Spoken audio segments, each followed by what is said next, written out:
Assalamu alaikum. I'd like to congratulate ISNA on this 57th annual convention. I'd also like to thank you for inviting me to speak about the dire situation that's prevailing in Jammu and Kashmir these days. My topic today is Paradise Under Siege.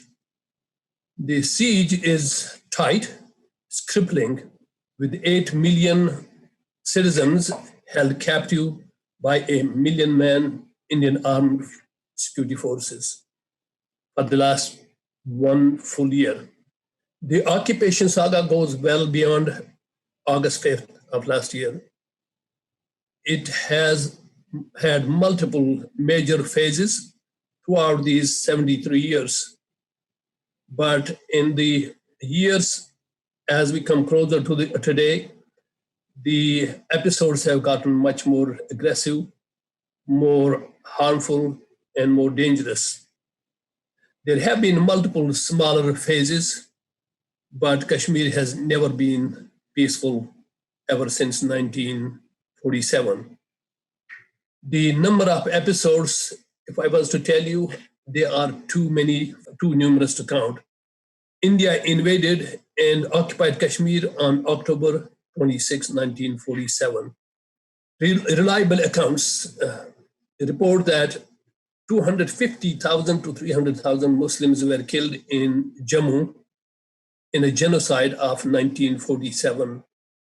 It was large enough to ethnically cleanse and convert it from a Muslim majority province to a Muslim minority province. At that time, Muslims accounted for 80% of population of Jammu and Kashmir. Since then, it has dropped down to 70% in both provinces, including Ladakh. That massacre was achieved very quickly through the collaboration of the Hindu Raja Hari Singh and six Hindus from the northern part of Punjab called Patiala. There also were Hindus of Jammu, the Dogras, involved in that massacre and mayhem. And that was done under the direct supervision of Maharaja Hari Singh, the last king of Kashmir, and the father of the next would-be Sadr Riyasat, or the president of Kashmir. Indian invasion has occupied Kashmir completely and illegally now. People of Kashmir had already forced the Dogra king to flee in 1948 from the western state of Jammu and Kashmir, now called Azad Kashmir.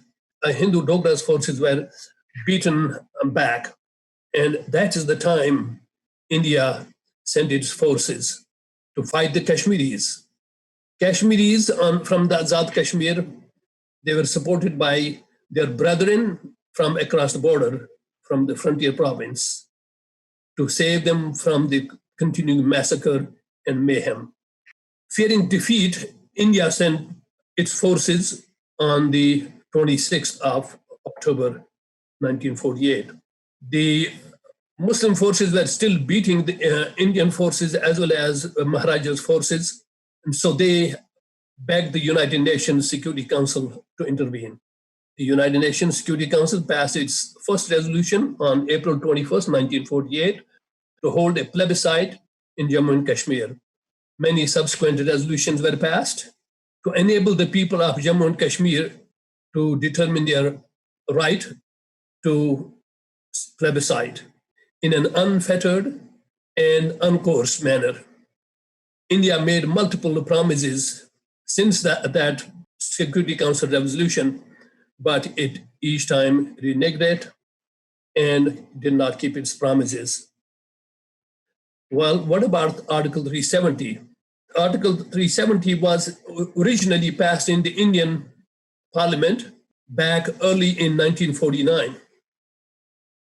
And at that time, they had promised Kashmir that they can have their own constitution if they join them on a temporary manner.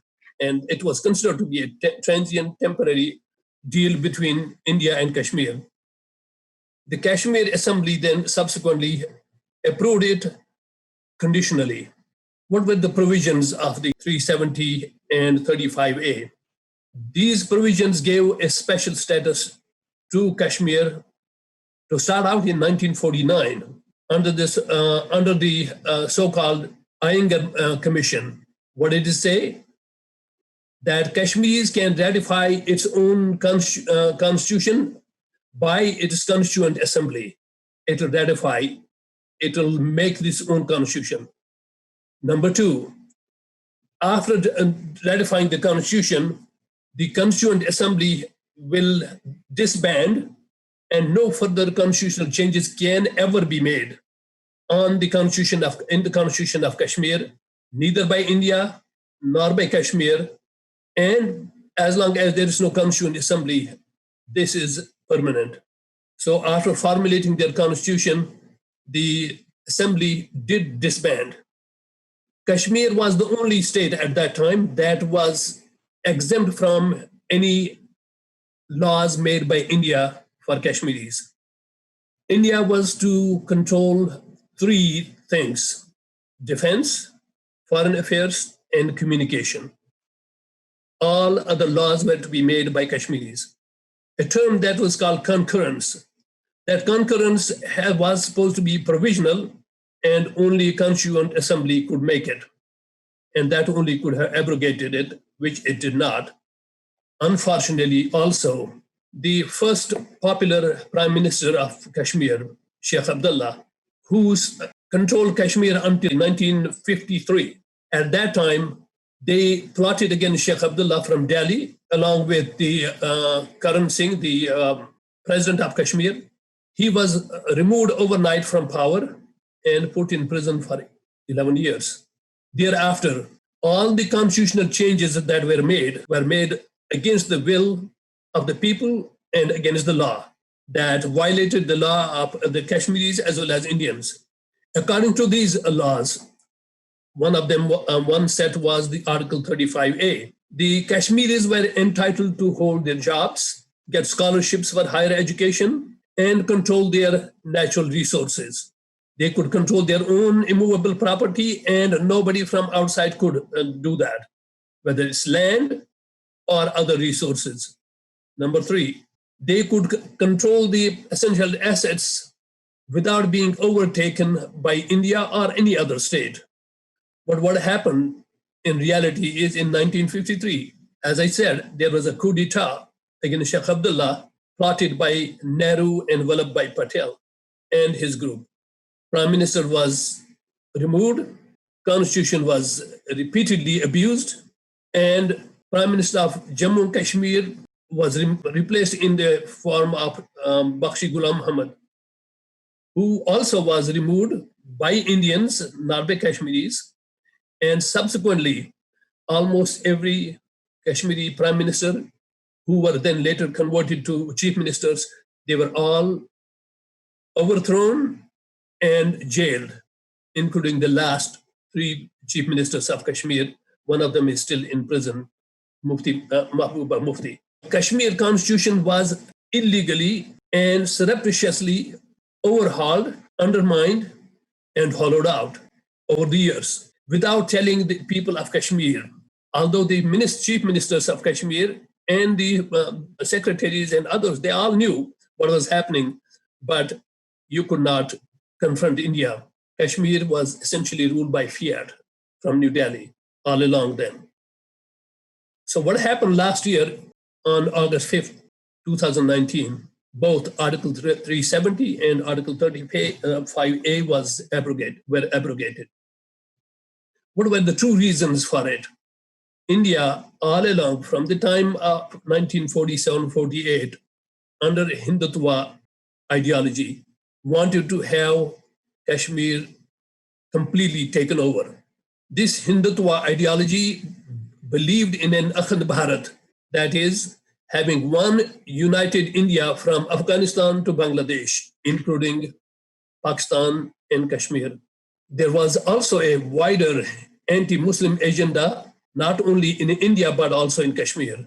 The Hindutva project is to convert Muslims, Sikhs, and Christians all back to Hinduism. Geopolitical reasons for that were to take over the rivers and natural resources, and also because Kashmir was so beautiful.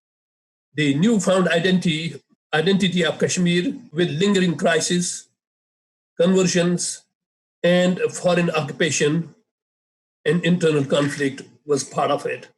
Indian Hindutva rejected the moral leadership of Mahatma Gandhi, who did not want to take over Kashmir in a violent manner. What does the ultimate end look like for Indians? They want it annexed completely. They want to annex it irrevocably, so that the Muslim majority state would be converted into a Hindu majority state. They can do it through demographic changes, so that everybody that lives in that area, according to them, is an Aryan, and they should all be Hindus. They started the new domicile law starting last year. They disregard the existing laws of Jammu and Kashmir gradually and clandestinely for the last 5 years. And now, since October last year, Modi and Amit Shah regime have gone aggressively and openly challenging Kashmiris and convert Kashmiris either into a Hindu state or annihilate the entire population. They want to also get demographic flooding done, in which they will bring millions of Hindus from India into Kashmir and also add to them the refugee pool that has been waiting around Jammu. They want to do it through ethnic cleansing, which is in the form of massacres and genocides. And there have been more than 50 genocides since 1990 in Sopore, in Kupwara, and in Srinagar, in South Kashmir, everywhere. They are restricting education. Since last year, there are no schools really. They're not getting any scholarships. They will not have any skills. They are going to be excluded from higher level of education. They will not have any business ownerships and contracts, hotel management, all that. They will steal the natural resources. In the last 1 month, nearly 70 to 100% of the mineral resources from riverbeds are taken by Indian contractors. The hydroelectric projects are all owned by India. They are denying them top-level jobs in banking, high-tech businesses, jobs, and enterprises of all sorts. They passed a new domicile law, which works on revocation of the ancestral domicile law that was passed in Maharaja Hari Singh's time in 1800s. The naturally born Kashmiris are not automatically considered as Kashmiri citizens or entitled to any citizenship rights. Non-Kashmiris, on the other hand, coming from India, can qualify for domicile certificates if they have lived in Kashmir for 15 years only, if they have studied in Kashmir for 7 years, if they have taken 10th and 12th grade exams in Kashmir, if they have been central government employees of India, or if they have been members of Indian Armed Forces in Kashmir, or if somebody has gone to school in Kashmir at any time in their past. Indians can remotely apply for Kashmiri citizenship from wherever they are in the world, online. They do not have to be presenting themselves face to face to an officer. Lower level Kashmiri officials can issue domicile certificates to Indians, and if they do not give them the domicile certificate within 7 days, they will have to refer them to a higher authority, and within 2 weeks, they have to get their domicile certificate or give a justification. And if the higher officer decides that the lower officer, called Tahsildar, has not given a domicile certificate to an Indian Hindu, they'll be charged 50,000 rupees from their salary. How about Kashmiri Muslims?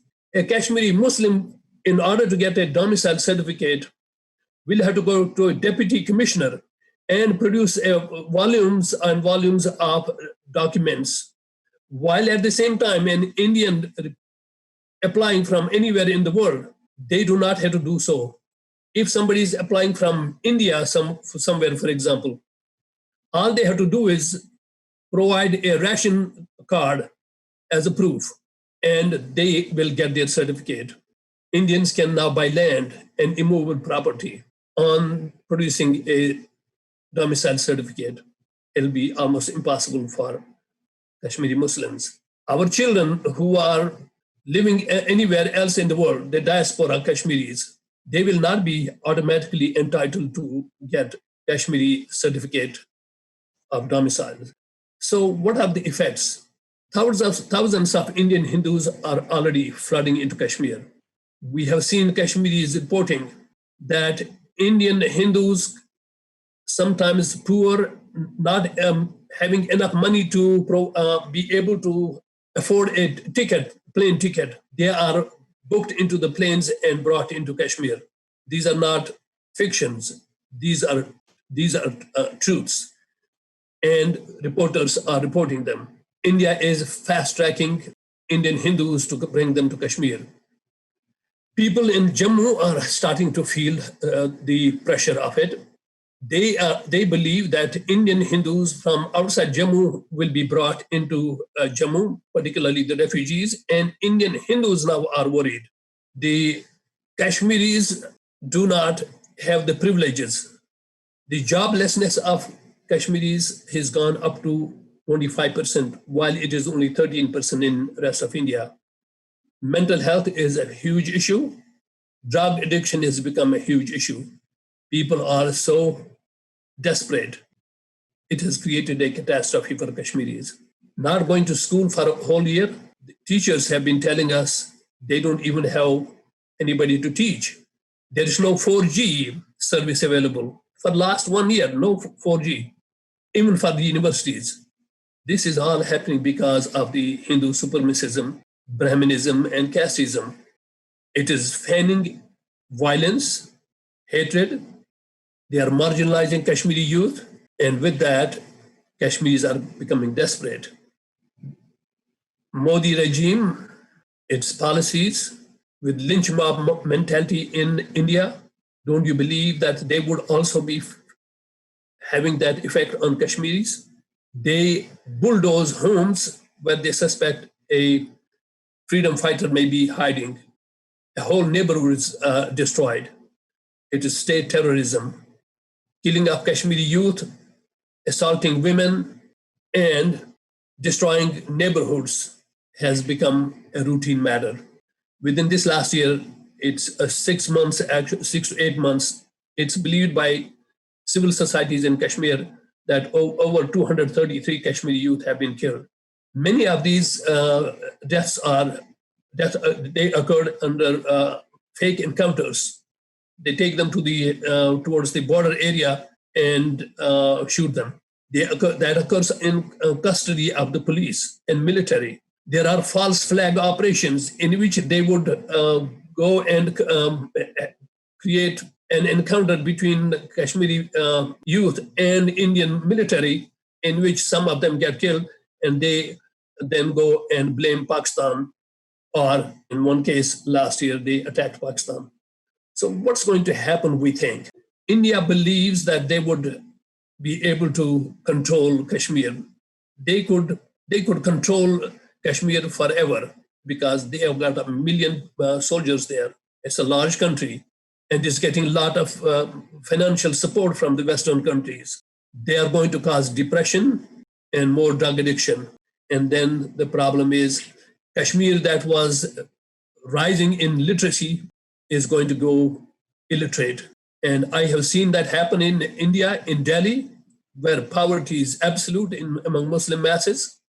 They would probably try to do the same in Kashmir. Their plan in India is to force conversion, ghar wapsi, come home to Hinduism.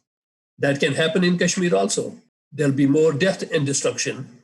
But unfortunately, there are other possibilities in which large-scale destruction and death can occur. That is, if Kashmiris become so depressed, and some will rise against, and there may be another rebellion, and there may be another armed reaction to what Indian army is doing. The Kashmiri police may at some point rebel because they are taking all higher level police officers away from the top positions. They have disarmed them, and the bureaucrats have been, their jobs have been snatched. As the desperation goes, Kashmiris will rise. And then armed conflict can occur between India, Pakistan, and who knows, between all three, India, Pakistan, and China. And any one of them can make a mistake, but more likely, India will create another false flag operation. They have a nuclear giant and and an industrial power next door with whom India is also playing games. And these games could be very dangerous, not only for India, but also for China and certainly for Kashmir and Pakistan. India has become a nuisance for Pakistan. It has been so for the last 73 years. A terror for Kashmir for 73 years. It has had a war with China in 1962. It has had 3 wars with Pakistan. It has conflict with Nepal. It has conflict with Bhutan. It has taken over Sikkim. It's already fought a war to tell Bangladesh they are part of them, but actually they were part of the reason for what happened in Bangladesh, and they infiltrated into Bangladesh against Pakistan, a regular military. Now they have trouble with Sri Lanka because Sri Lanka also had 30,000 soldiers many years ago under, I think it was Rajiv Gandhi. They also are creating trouble for Afghanistan since Afghanistan is not playing their games. So any miscalculation, any false flag gone wrong can cause trouble for the Kashmiris, for Pakistan, for India, and for the whole region. And we hope, God willing, that sense will prevail. We just heard yesterday that 6 political leaders in Kashmir that were pro-India, and 5 of them, their party leaders, are still in jail. They met yesterday, and they want India to let Kashmir have its own state again. Let it not be a union territory, because we were a state before India was a state. India did not have a prime minister when Kashmir had a prime minister, even in 1946-47, with Sheikh Abdullah and Hari Singh as its king. So India invited itself into Kashmir, but to get out of it is going to be difficult, but that's about the only solution there is for creating peace in the state of Jammu and Kashmir and in the region. Ask God Almighty to help our people and create peace for our families and for families of all the people in South Asia.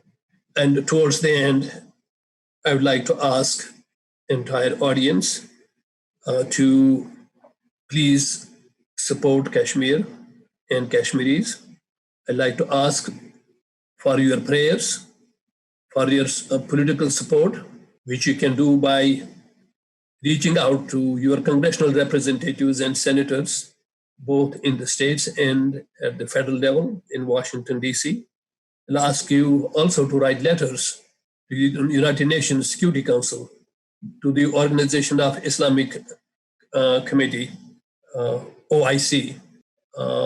Would also want you to reach out to the leaders of Muslim countries who have not done much, particularly in the Gulf and Middle East. They need to put pressure on India, moral and economic pressure. We need to tell the leaders of the big corporations to disinvest in India, do the BDS, block them, disinvest in them, and boycott them until they come to the peace table. And the peace has to be between India, Pakistan, and Kashmir at the table at the same time. We do not want it to be a bilateral issue between India and Pakistan. We want it to be a trilateral issue with probably one of the powerful countries or peaceful countries helping in creating a peaceful situation in Kashmir.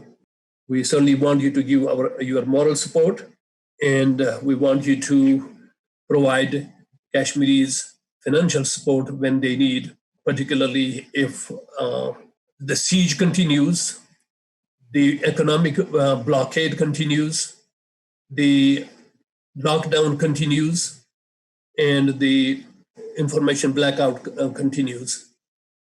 Assalamu alaikum. Jazakumullah khair.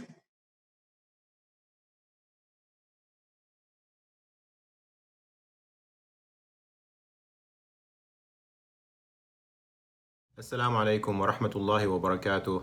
My name is Zahir Sahlul. I was asked to address the crisis in Syria. And at this point, if you do not know what's happening in Syria, I think it is a tragedy. This is a crisis that affected a large number of people, millions of people, and affected the whole region in the Middle East and also destabilized Europe and caused even problems in the United States. It's a crisis of humanity, it's a crisis of conscience. It is one of the most difficult and complicated crises and conflicts in the world at this point.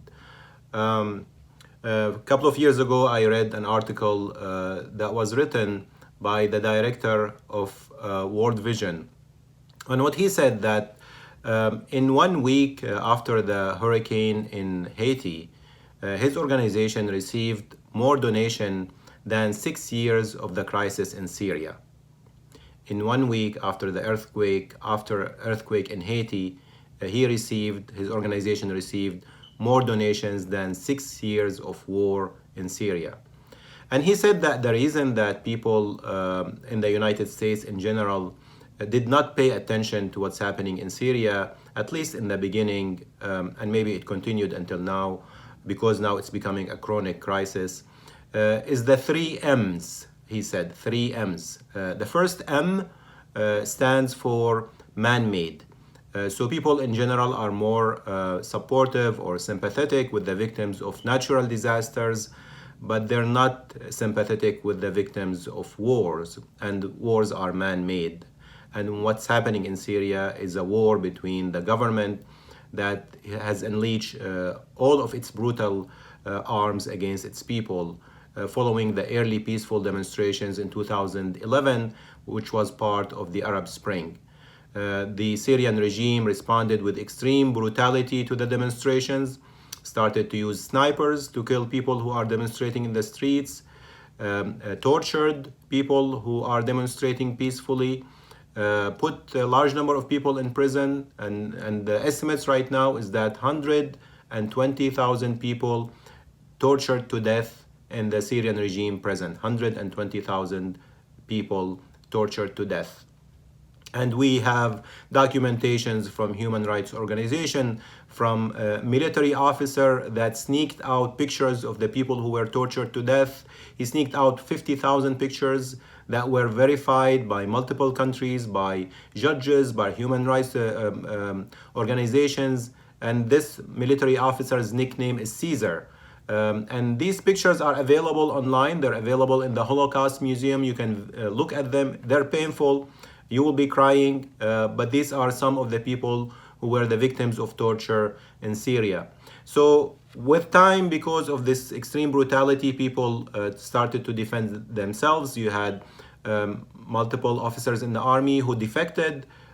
People started to carry arms, and then gradually the peaceful demonstration transformed into a war between the regime on one side, supported by Iran, supported by Russia, supported by Hezbollah in Lebanon, and between the people who were supported by some of the other countries in the region, especially Turkey and others. This war has been going on for 10 years, which has led to the killing and the death of 650,000 Syrians. 650,000 Syrians. Many of them are women and children. About 2 million people are injured, had amputations of their arms or legs, lost eyes, have shrapnels in their body. Probably the majority of the population are traumatized mentally because of the crisis. I always carry with me when I go and present what's happening in Syria in lectures, or when I deal with policymakers, this picture. or drawing. This is a drawing by a child in Aleppo, and this child is in the second grade. And Aleppo at one point was under the control of the rebels, and it was under siege. And the Syrian regime has been sending these helicopters that you see in the pictures. And these helicopters were throwing barrels that are stuffed with TNT and shrapnels. They call them barrel bombs. This is very cheap and brutal way to kill civilians. These barrel bombs were thrown on civilian areas, on schools, on mosques, on hospitals. And as you see in the drawing, you have house on fire, and you have children who are crying, and children who are mutilated and bleeding. What's really painful in this picture, that this child, the second grade child in Aleppo, when he drew this picture, the faces of the children who are dead are smiling, and the children who are alive are crying. So that speaks for the psychological trauma on millions of children, millions of women, millions of elderly, vulnerable population displaced because of the war in Syria. So when we talk about the war, we don't just talk about people who died and people who were injured, but people who traumatized for the rest of their lives. Many of them are women and children. So man-made, M stands for man-made. One of the huge impact of the crisis in Syria because of the brutality of the Syrian regime is the large-scale displacement of the population. Syria had a population of 22 million before the crisis. Half of them have been displaced since the beginning of the crisis. 6.5 million, according to the United Nations, 6.5 million have been displaced inside Syria. They went to areas like Aleppo or IDLIB or northeast of Syria or Dar'a, away from the Syrian regime's brutality. And 6.5 million who are refugees. 6.5 million who are refugees. Refugees, that mean displaced outside of Syria. So you have about 1 million refugees in Lebanon. You have about 3.5 million refugees in Turkey. You have 250,000 refugees in Iraq. You have about 650,000 refugees in Jordan, 250,000 refugees in Egypt. You had refugees everywhere. In 165 countries, you have Syrian refugees. In Europe, some of the European countries, they opened their doors for Syrian refugees, especially Germany. Germany opened the door to about 850,000 Syrian refugees. Sweden has took more Syrian refugees per capita than any other country in the world. Canada had about 50,000 Syrian refugees. Australia had about 30,000 Syrian refugees. Even countries that you cannot imagine. You had Syrian refugees who went to Gaza Strip. I've met in Gaza in one of the medical missions with Syrian refugees who fled Syria to Gaza because they believe that Gaza is more safe to their children and for the future of them than Syria. I've met Syrian refugees in Yemen, in spite of the humanitarian crisis and the war in Yemen. We have Syrian refugees in Sudan, in many other countries. And most of these refugees will not come back. The average refugee nowadays stays in the world as refugees for 25 years. So most of these refugees will not go back to Syria. You know, it took about 70 years to have 6.5 Palestinian refugees. After several wars between Israel and the Arab countries and the brutality of the Israeli war machine, we have 6.5 million refugees, which is the initial refugees from Palestine and their descendants. It took 70 years. It took only 6 years to have 6.5 million Syrian refugees. So imagine the instability in the region, the instability in the world 10 years from now.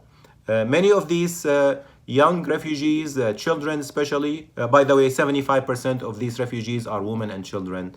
50% of them are children who are growing without proper education, without supportive communities, without families who are able to sustain their living. So they will be very vulnerable for crimes, drug use, terrorism, extremist ideologies, and many other things that can create instability in the region and in the world for the long time. The average life expectancy in Syria went down from 76 years in 2011 to 56 years in 2019. An average of 7 or 8 years, the average life expectancy of Syrian dropped by 20 years. And to me, this is very painful as a physician. Man-made war. The second M, this author of the article has said it is related to being Muslim. He said it's less likely for American citizens to sympathize with Muslims post 9/11. So most of the victims of the brutality of the Assad regime and Iran and Russia are Muslims. And because of 9/11 and the negative connection between 9/11 and Islam, and because of the Islamophobia, then you have less tendency of the average American citizen to donate to the Syrian civilians. Although we have generous donors who are Christians and Jews, of people, of course, Muslim Americans who donated millions or hundreds and millions of dollars in the last 10 years for Syrians, but it's still compared to the generosity and the scale of donation to other crises, this is still very low. And the third M, according to the article, is mind-boggling. Mind-boggling. It's complicated. Americans in general, and probably our community, like to see things as black and white. Who is the innocent and who's the victim? Who's the villain? Who's the victim and who's the villain? In Syria, there are many parties that are involved. You have at least 14 different countries that are involved in Syria. It is not a conspiracy, by the way. Some people say that this is all conspiracy.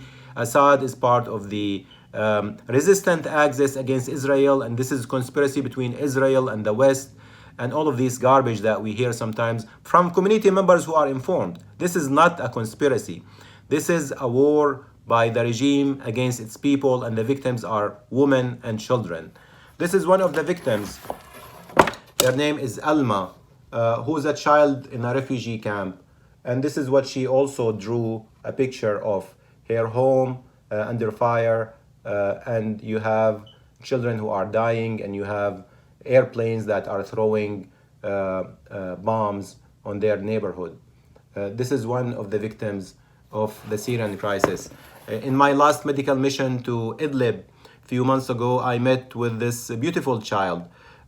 She's 11 years old from a village north of Hama. Her name is Isra. She was displaced with her family 7 times. And she ended up in a camp that has about 100 tents with other families from her village near the city of IDLIB. And at that time, IDLIB was being bombed on a daily basis by the Russian airplanes and the Syrian regime airplanes. There were about 1 million newly displaced people. This is a few months ago, just before the COVID pandemic in IDLIB. I hope that you heard about what happened in IDLIB, which is northwest of Syria. This is the last part of Syria that is under the control of the rebel. It has 4.2 million people.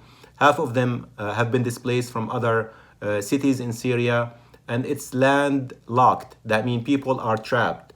They cannot go to anywhere.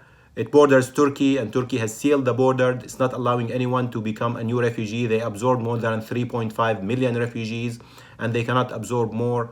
And Isra told me that every morning, and it was very cold, by the way, that night I went there with the camp. It was muddy because it was raining, so we had to wear long boots to walk inside this camp. And she told me that she walks every morning with her friend Huda, who is also displaced from the same village, to nearby school, which is 2 hours away by walking.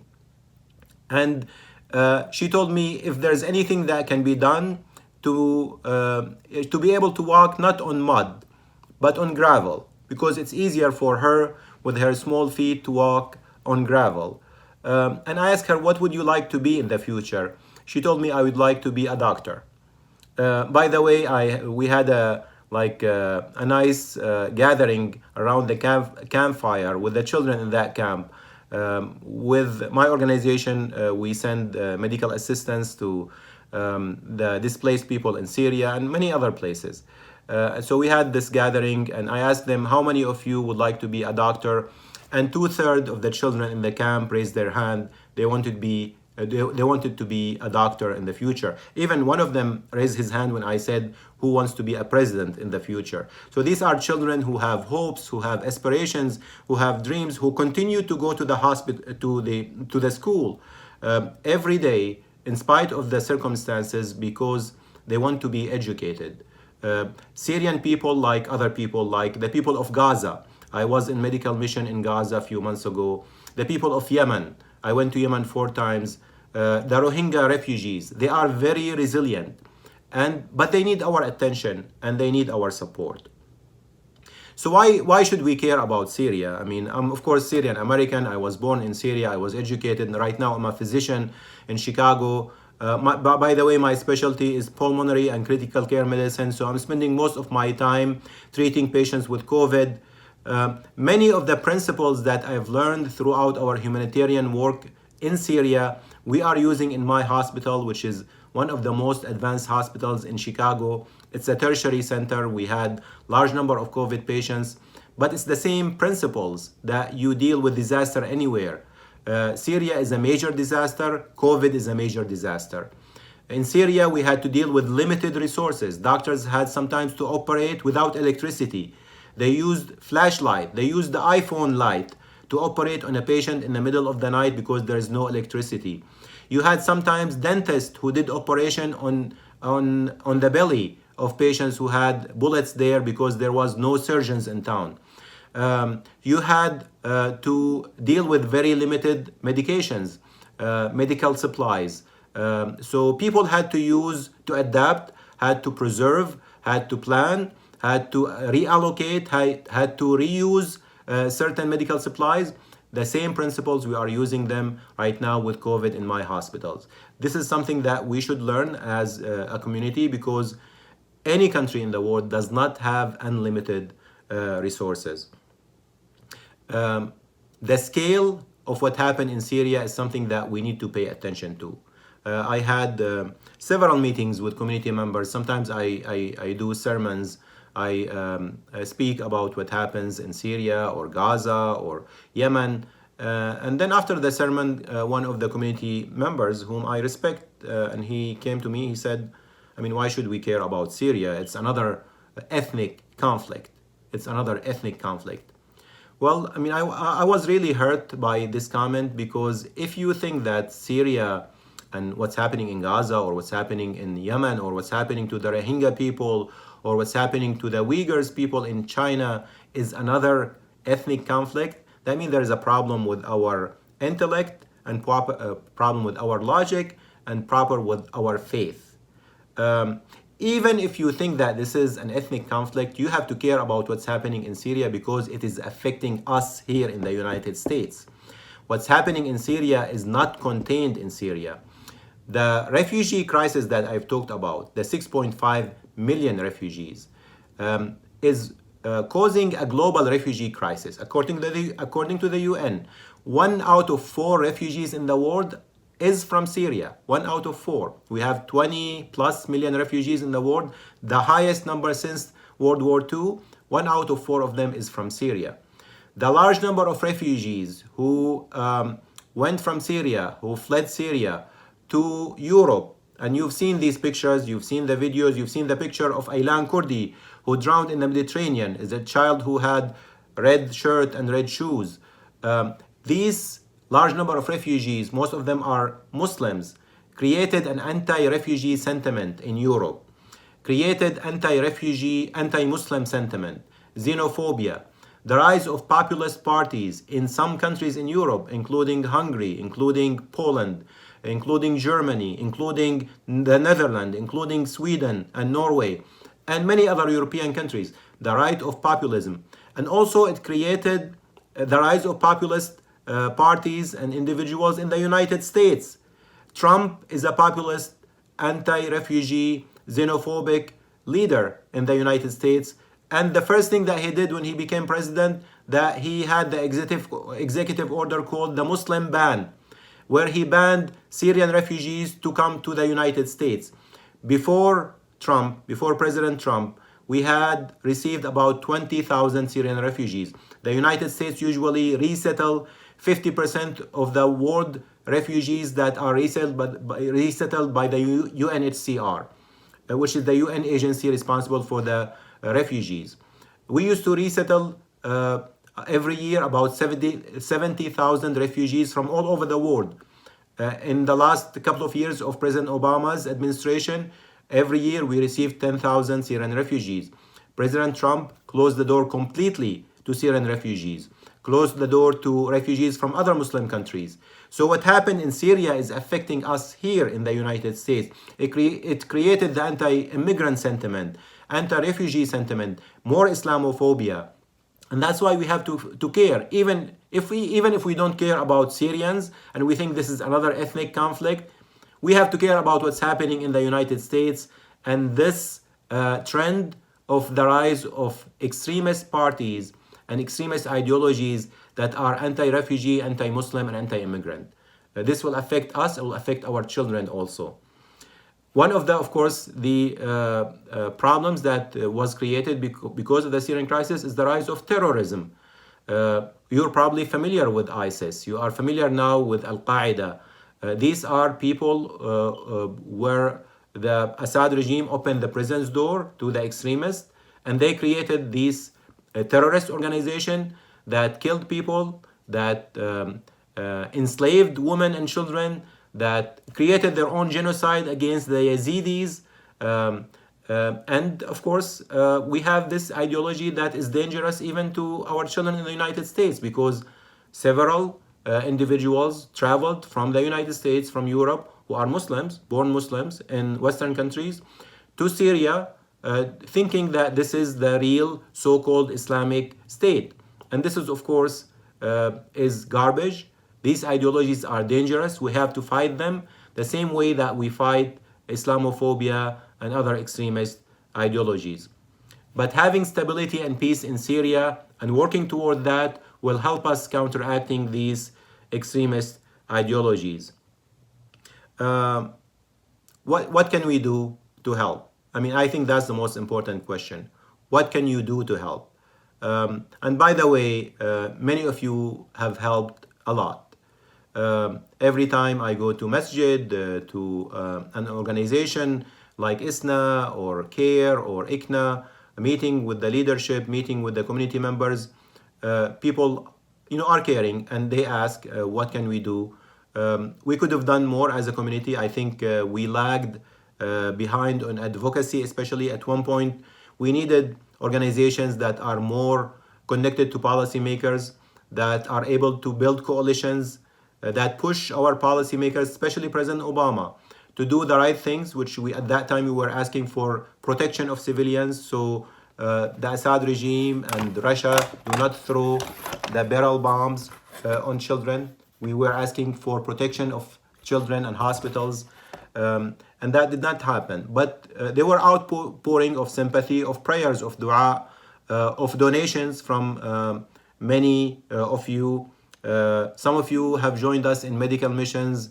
Dr. Hina Ibrahim, who's a pediatrician from Chicago, she is of Pakistani origin, joined us to medical mission to Greece and to Jordan and to Lebanon to help the Syrian refugees.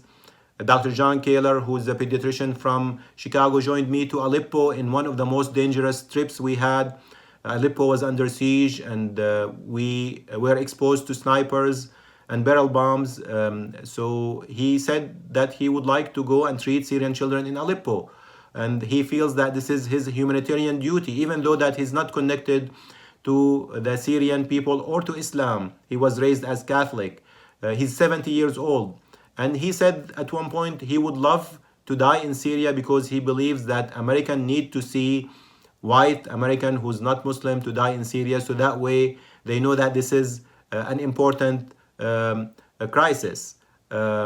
Dr. John Kaler, by the way, survived that mission, and we went back and we started an organization called 9B-Global, where we provide medical assistance to other disaster regions, not only Syria.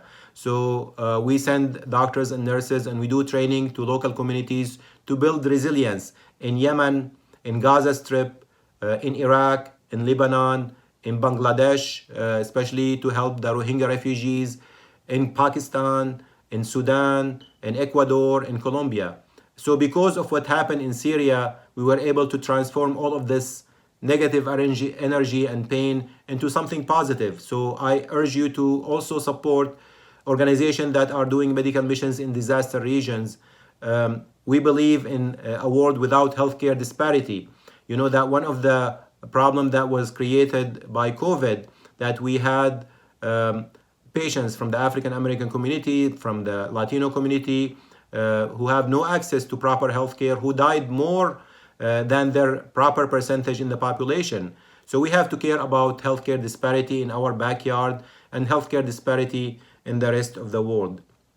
We have a doctor like Dr. Nahreen Ahmed, who joined me to Bangladesh, to Lebanon, to Jordan, to Yemen, to provide training to doctors in these areas and the use of a technology called portable ultrasound. She is a second generation Bangladeshi physician from Philadelphia.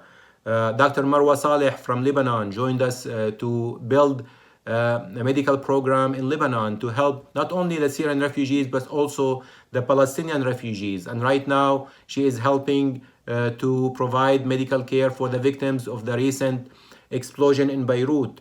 Dr. Naveed Iqbal, who's the second generation Pakistani physician from the UK, joined us in multiple medical missions to Lebanon, to Jordan, to Sierra Leone, and many, many more. So many of the doctors who are not connected to Syria by ethnicity or nationality have been helping, whether they are Muslims or non-Muslims.